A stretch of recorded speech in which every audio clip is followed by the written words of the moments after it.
Company is here answering your plant and gardening questions. Just email them to tips@channel3000.com. Hi, Lisa. Hello. Staying warm?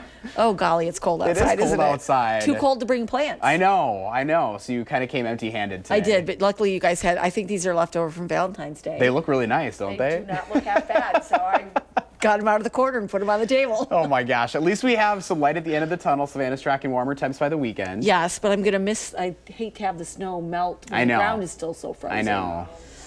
It'll be interesting. What are you going to do? Can't We'll control Mother Nature.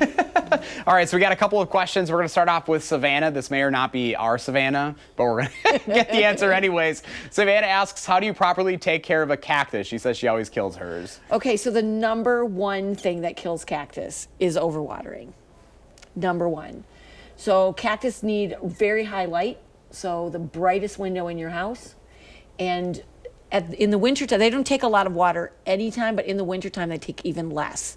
So I always like to say that if your pot is, say, 5 inches wide, it's probably going to be, at this time of year, at least 5 weeks between waterings. Wow, you really want to let it completely dry out.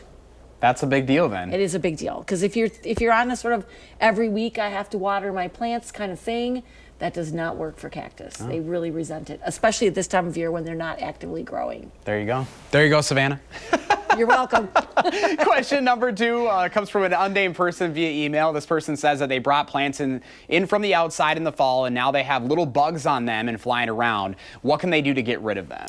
So if they're little bugs that are flying around and not necessarily on the plants, and the plants look good, like there's no sign of feeding or that they're in distress, what you probably have are fungus gnats.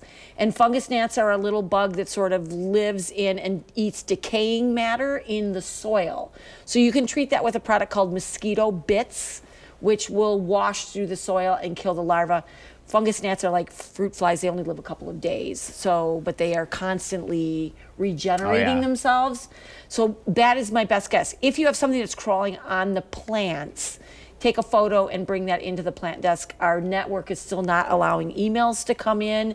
We're hoping that's going to be restored by tomorrow. Good vibes there. Yeah, we're fingers crossed. Next question comes from Linda. Linda says that her dahlia and cannonballs in the basement are sending up small shoots and leaves. What should she do in potting them and bring them back to her sunroom? She should definitely repot. If you have shoots going, they need some light. And keeping them down in that basement and sort of that dormant storage is not going to help. So pot them up in some plastic containers if you're going to put them out in the garden afterwards.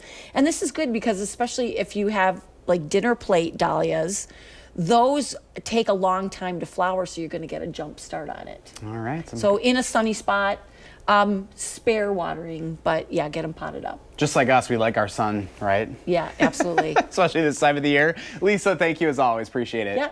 Let's get to Savannah with her